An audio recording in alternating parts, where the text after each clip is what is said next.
My name is Maria Dismondy, and I am here today to introduce you to the author and illustrator. She's coming back, I know it, of a new story that just came out last week. And this story has been so fun to work on. I work as the publisher, so I get to work with the author and the illustrator and many people who are behind the scenes on the team of individuals who get a book from the author's brain into the world so that you can hold a book and read it. So just a little bit of housekeeping. We are recording this call. We had over 100 people sign up. So for those of you who are not in attendance live, it will go out, the recording will. However, I want you to be rest assured. I want you to know that we will not share the individual faces of your students, so you can guarantee that your students' faces are protected. Oh, Miss Donna, you have a friend whose face I just saw. Okay, so let me get our illustrator in here, and I will introduce you to both author and illustrator of The Time Machine. You can ask questions in the chat box. And for the homeschool families, I do want you to know we've made it so that you can only chat with myself. So I will monitor the questions for, again, your students' safety.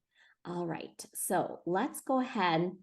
I think what we'll do is we will introduce author first as I get the illustrator in here. So welcome, Pauline. Hi, everyone. Tell us a little bit about yourself. Where are you located? Where does all of this awesome writing happen? Sure. I live in Brooklyn, New York, with my younger daughter and my husband. And Time Machine is my second picture book, and I'm so excited to be sharing it with all of you. I want to say hello to my parents who I think are here, and some friends, and also to all of the classrooms who have joined us. Thank you so much for taking time out of your school day to share this story. I'm so excited.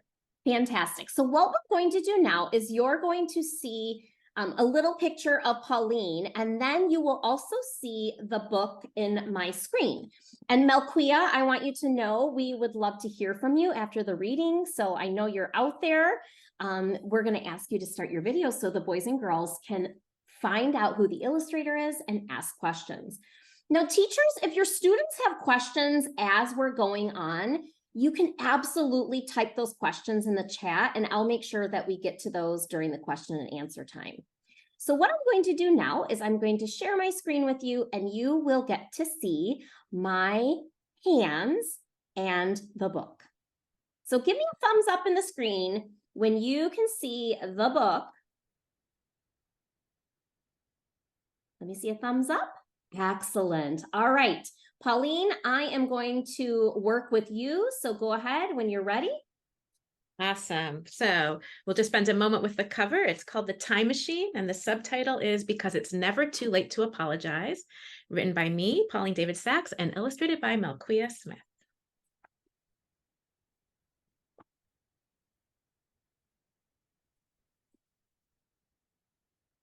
Here are our dedications. So Melquea and I both wrote dedications. My dedication is to my family, who gives me the courage to do difficult things. And Melquea's dedication is to Ashanti, my very best friend. And we'll get started. Bailey was building a time machine, not to visit the dinosaurs or to meet the knights of King Arthur's court. Ancient Egypt wasn't on her list either. In all of history, there was just one time she wanted to go back to: last Thursday. Last Thursday was the day she said the thing. The thing that made Nia's eyes fill with tears. The thing that made Nia turn and walk away. The next day, Bailey tried to apologize, but her stomach twisted into a knot and a lump formed in her throat. No words came out. Maybe we can pretend it never happened, Bailey thought. Or maybe not.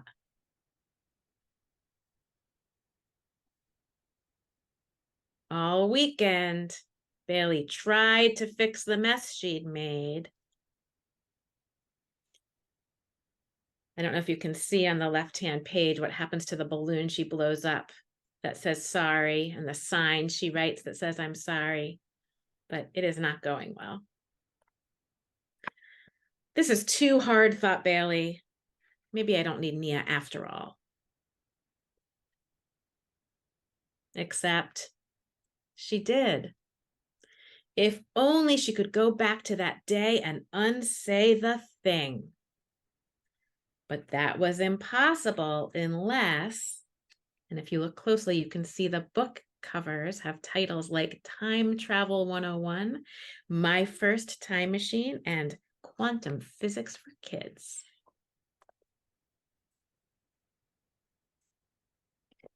Building a time machine, however, was not a one-person job. Mom, Bailey asked, can you help me with something? Not now, her mom said. What you doing, Bailey's brother asked. Building a time machine, Bailey said. Want to help? That's so dumb, her brother said. There was only one person who was never too busy. Only one person who never said her ideas were dumb. And if you look, you'll see that Bailey is holding a picture of her and her BFF, Nia. But Nia wasn't here to help. And if you look at that sign that says time machine, and if you were to compare it to the cover time machine, you might notice there's something a little bit different in the way those words are spelled. And if you look at Bailey's face, she's starting to notice that too. Bailey frowned. Something didn't look right. It's C-H-I-N-E, said a voice. Bailey felt a jolt of hope. Could it be? It was. Bailey blinked, hardly trusting her eyes, but Nia was still there. Your handwriting is neater than mine. Would you? Things went smoothly with Nia by her side. Bailey almost wished they could keep working on the time machine forever. Now what? Nia asked. Bailey paused. Once again, her stomach twisted into a knot and a lump formed in her throat, but this time she made the words come out. We go back in time, Bailey said, to last Thursday.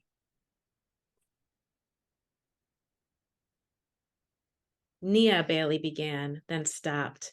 Yes. Nia, Bailey began, then stopped. Nia looked at her.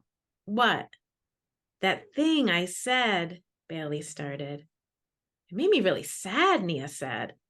I shouldn't have said it, Bailey said. I'm sorry. Nia nodded. Thanks, she said. The knot in Bailey's stomach disappeared. So did the lump in her throat. For the first time in days, Bailey was able to smile, and Nia smiled back. So Bailey asked, what should we do now? My turn to choose, said Nia. King Tut, here we come. And that's the end. Yay! Tell us about what you added at the end of the story. Sure. So there are some apologizing do's and don'ts at the end of the story. Apologizing is so hard to do. And what I tried to show in the story, and what Melquea did such a beautiful job illustrating, is the tension about having that moment when you know you should apologize for something, but it is really hard to get the courage to do that. And some of the do's and don'ts are things that Bailey struggles with in this story. Things like finding a good time and place for an apology, because you'll see that the very first time that Bailey wants to apologize, she goes up to Nia and we see Nia walking away, and Nia's not ready to listen to an apology. And Bailey can't really get the words out either, but Nia's not ready to listen. Acknowledging what you do wrong.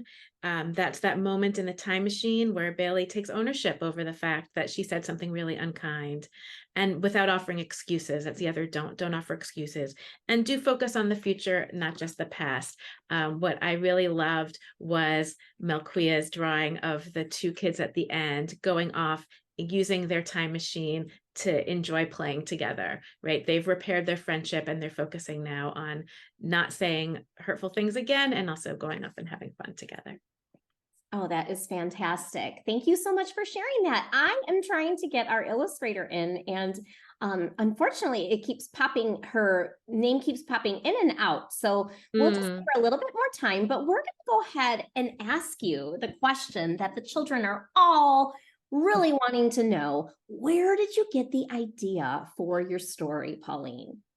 So actually, one of my writing friends, Danica, is on the call today. Hi, Danica. And we're part of a writing group. And she and our friend Coulter and I were trading ideas for coming up with new stories. We were giving each other prompts. And I don't remember who it was, but one of them said, let's try writing a story about a machine. And I thought, I don't know, I'm not really so into machines. I was thinking about how there are lots of kids who are into construction vehicles. And I thought that's really great, but I don't really know anything about construction vehicles. I don't think that would be a good story for me to write. And I started thinking, what's the kind of machine that I wish I had? And I said, well, the machine I wish I had were a time machine for all of the times that I said something or did something, and I wish that I could go back in time and have a do-over. So that's where the story idea came from. Fantastic. Now, how long would you say it took you to write the story? This is another one that children like to know. So, it's funny because if you look at it, it's not that I'm Melquea. Go ahead. I think we should pause so that we can say hi to Melquea, Okay. who drew these beautiful illustrations. Okay, we'll go ahead and say hello to Melquea. Melquea, welcome. Thank you so much. Hello, everybody. How are you today? We're so happy to see you. And you are actually zooming in from upstate New York, correct? Yes. And funny story, I was literally just in Brooklyn a few days ago. Oh, no. I read through the book and I said, wait a minute, Pauline's in Brooklyn and I could have said hi. Next time.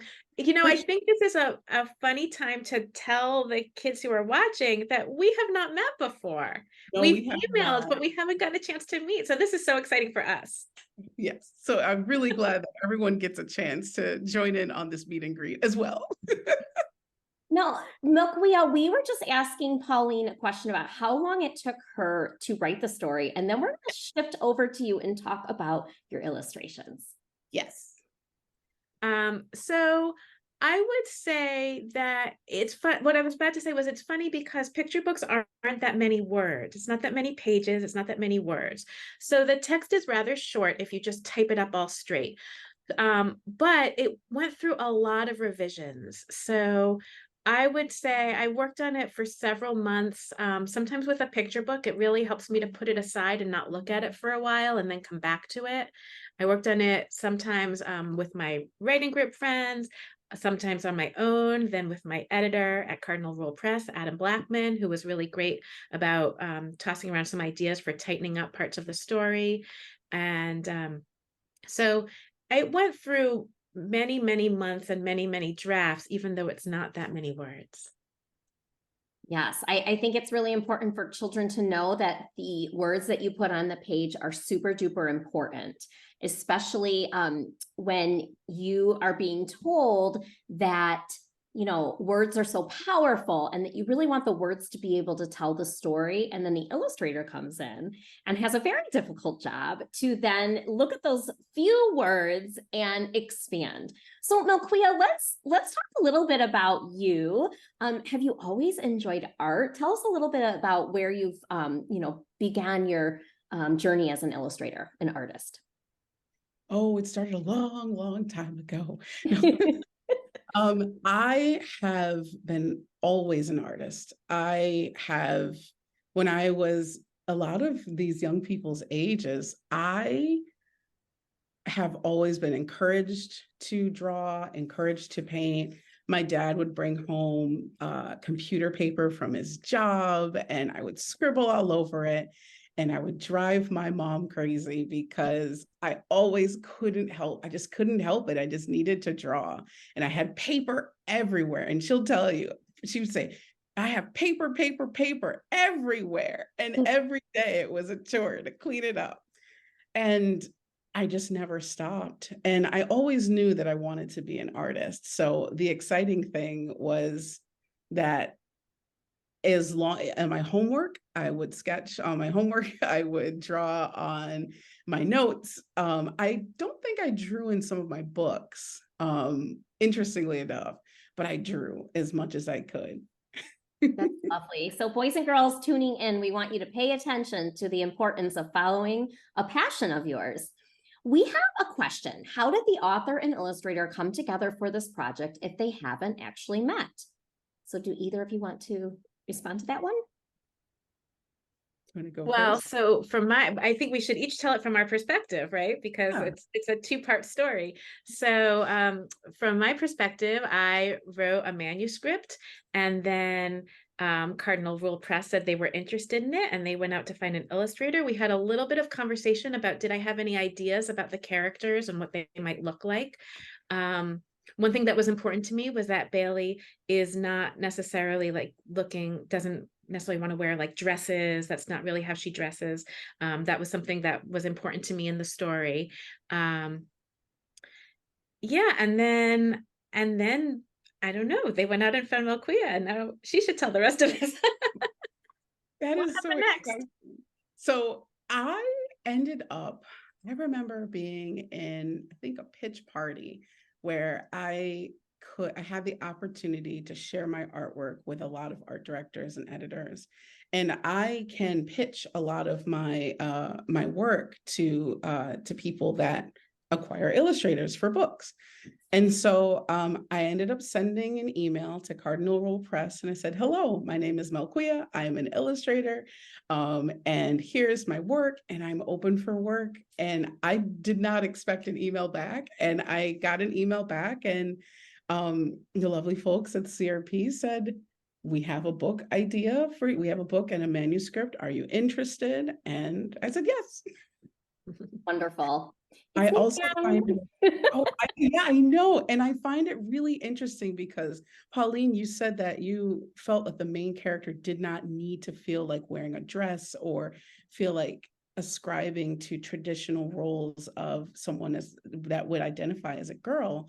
And I felt the same way about Bailey. So I find that really really magical that we had the same feelings about those two characters, about the character, and we never talked about it. Yeah. Well, and then I think the magic in a picture book is when the illustrator does things that you never in a million years would have thought about. I mean, my absolute favorite, I have lots of favorite parts of this book, but I'm just going to say that one of my favorite parts is Bailey with the colander on her head and the toilet plunger in her hand I had imagined something sort of similar to this, right? She's going around the house collecting stuff for her machine, but this was just so delightful. And I would never have imagined that in a million years. And that's one of the super special things about this kind of collaboration, is that the words are there, but I have no idea how it's going to be brought to life. And it's just so beautiful. Yes. And I wanted to share with the children and adults in the Zoom today that one of the things that really attracted us to Melquea's art were her color palettes. So she had several different color palettes in her portfolio, and we were really excited about this kind of like bright pastel. And when I look at you and your background in your room and your shirt, it's just all a part of who you are. It's really unique that that comes through in who you are as well.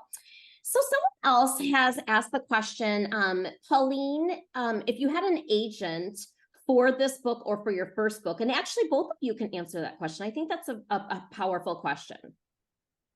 No, I don't have an agent. I'm looking for an agent. One of the things that's really lovely about Cardinal Rule Press is that they open for submissions twice a year for all authors, regardless of whether they have agents. And so that was that, and the fact that Cardinal Rule Press looks for realistic stories about kids. And I had this manuscript that I really wanted to get out in the world. And I thought it would be a really good fit when I saw some other titles that were published by Cardinal Rule Press. But no, I don't have an agent. And I will also echo the sentiment. I did have an agent, but I currently do not have an agent. And when I worked with Cardinal Rule Press, I actually was not agented as well. So we both represented ourselves, which is so powerful to say. Is because I know a lot of people tuning in are also aspiring writers, and it just goes to say that you really do not have to have an agent. I think there's wonderful pros and cons for having one and not having one. So definitely list those out as you're going through the process. We have another question, and I believe you might both be similar in this, but how many books have you written and illustrated? You want to go first? Sure. So The Time Machine would be my second book published. And then I have another book that's going to be published in November called The Biggest Gift of All. So it's going to be 3 books total. And I'm taking a break. For you. I have one other picture book out. It's called Everything in Its Place, and it's illustrated by Charnel Pinckney Barlow. And Time Machine is my second book. And I think we should have you hold that up one more time because my copy doesn't have that special shiny thing in the corner there. Can you tell us what that means? Yeah, this book was awarded an Ezra Jack Keats Writer Honor. That was super special. So I got to go down to Mississippi last year and meet with the Ezra Jack Keats Committee, and that was a super special honor. Awesome. I love that. Thank you for sharing that. Another question. Did you write the back matter at the same time as the manuscript, and how did that process go? And boys and girls, when the question asks about the back matter, maybe Pauline can show you what we're talking about in that question. So the back matter, so this book has front matter and back matter. So there's some back matter that I think is in most books, right? Here are our pictures and our bios. And that's pretty standard, I think, for books to have the illustrator and the author bios with some photos. But this book has this back matter, the apologizing do's and don'ts. And it also has the front matter. It has some questions. So for all the teachers out there, there are some before, during, and after reading questions. And those were written afterward. And that was something sort of special about working with Cardinal Rule Press, because Cardinal Rule Press asked for there to be some questions as front matter and something to extend the story as back matter. So I wrote that after the manuscript, and after the manuscript had been acquired by Cardinal Rule Press, and we were talking about what would be something that would help extend the story. And the idea came up to have some pointers about apologies. And so that's when I wrote that.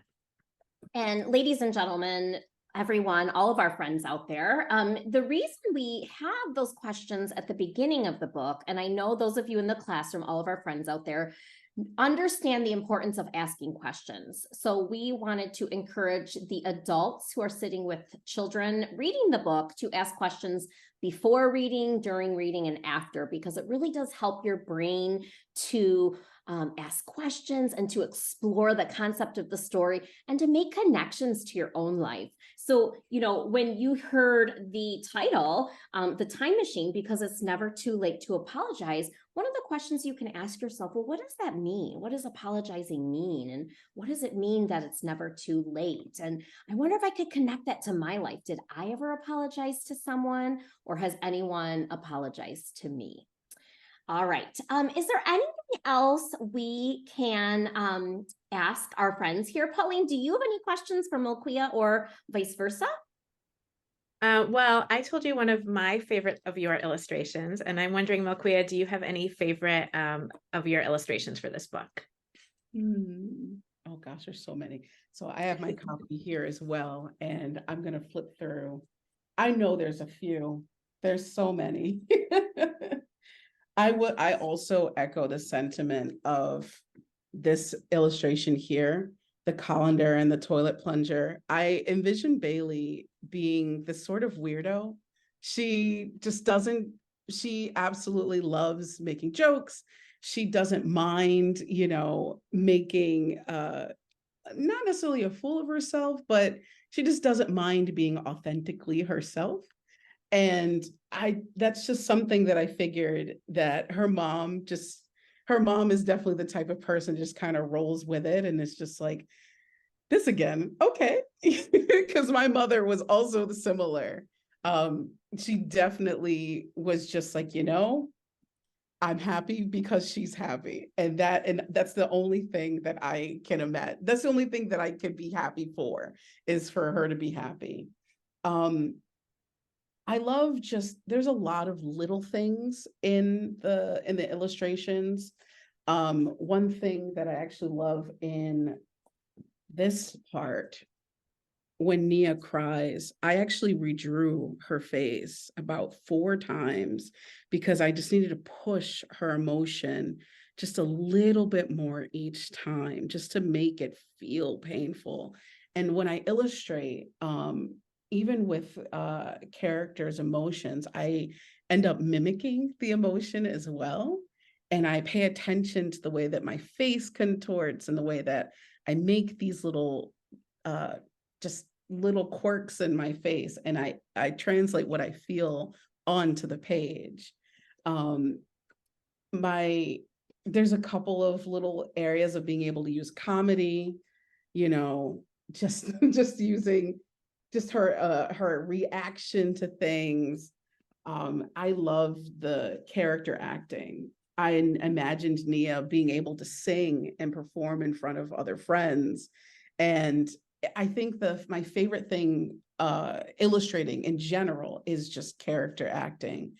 Just how Nia is really considering, should I accept her apology? I'm still feeling hurt. And I've been in that situation, and I've also been in the situation of Bailey's shoes. I recently had to reference this book and be able to have my own apology and go through my own feelings of having to figure out okay, I hurt someone that I love, and how do I go through this, and how do I make sure that we're able to repair our relationship? And I pulled this book. So it helps if you are 8 years old or if you're 28 like me. And I think it's also really wonderful, Pauline, that when Nia accepts the apology, she does not say it's okay, because what Bailey did wasn't okay. And Nia's saying, you shouldn't have, it really made me sad. And so I love that she's being honest with her feelings, and she's not just saying, oh, it's okay, don't worry about it, because it's not okay. I love that. And just going back, Maria, to your question earlier about the number of drafts, I mean, that's an example of how every word really counts. And I know that Adam and I spent a lot of time thinking about every line of dialogue, and was it exactly the line that made sense for that character to say in that moment, and thinking and talking a lot about what they each say to each other in that moment. And it was very deliberate that she doesn't say it's okay, even though that's something that many of us naturally might say in that situation. Even though we might not feel it, we might say it's okay when somebody apologizes. But it was very deliberate that Nia doesn't say that, because it wasn't okay with her. It's so empowering. And with our own children, when they're apologizing to their siblings, I say, no, it's not okay. Don't say that. So I just really appreciated that part. This is my favorite question, because my 9-year-old son asked it as well, Pauline, and I didn't have an answer. And I don't know if you do. A second grader tuning in right now wants to know, what was the thing that happened last Thursday? Why didn't you tell us? I'm so glad for that question. And it's exactly the question I was hoping people would have in their minds. And I have a lot of different possible answers in my head about what it might have been. But I think that, to me, it's more powerful that we don't know.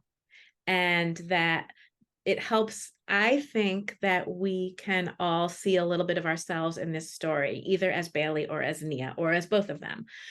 But I guess I was imagining that they are very good friends. And when you have a really good friend, sometimes you have the sense more than anyone else of the things that they don't feel so great about, or the things that they might feel insecure about. So I don't know exactly what Bailey said to Nia, but my guess is that she probably said something that burrowed really deep into Nia, because I think sometimes it's the people closest to us that might by accident even, say the things that hurt us the most because they just know us so well.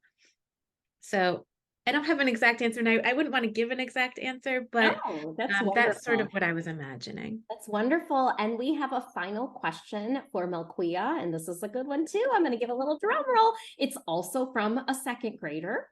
Second graders, you are asking really wonderful questions. Thank you. Oops, the question just went away. They would like to know what you use to illustrate. Pencils, paints, digital. Do you have anything you can show us? So I'm a digital illustrator for my picture books. But I started with colored pencil and watercolors. And I'll give a brief art arc, I will say, where I was stuck a few years ago.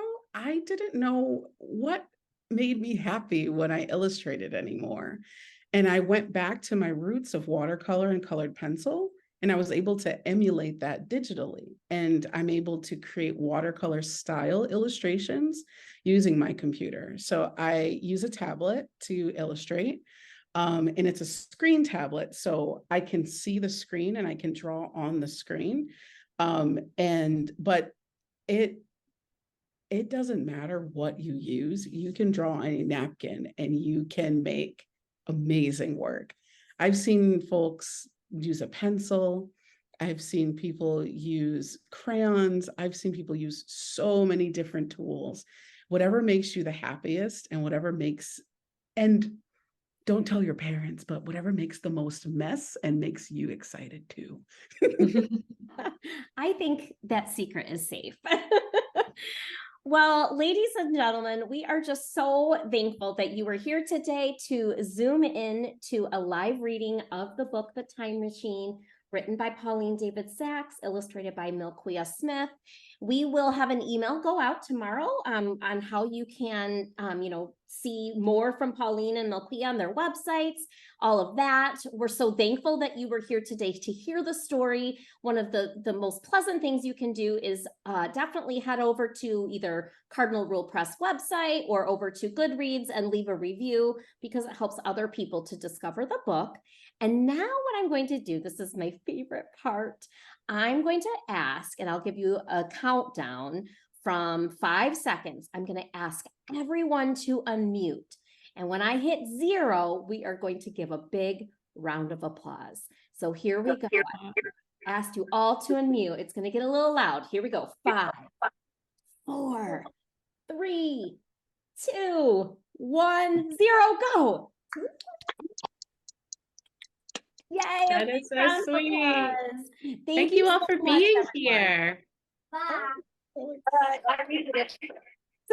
Excellent. Thank you so much, everyone. Have a wonderful day. Thank you. Bye. Thank you, everyone. Thank you.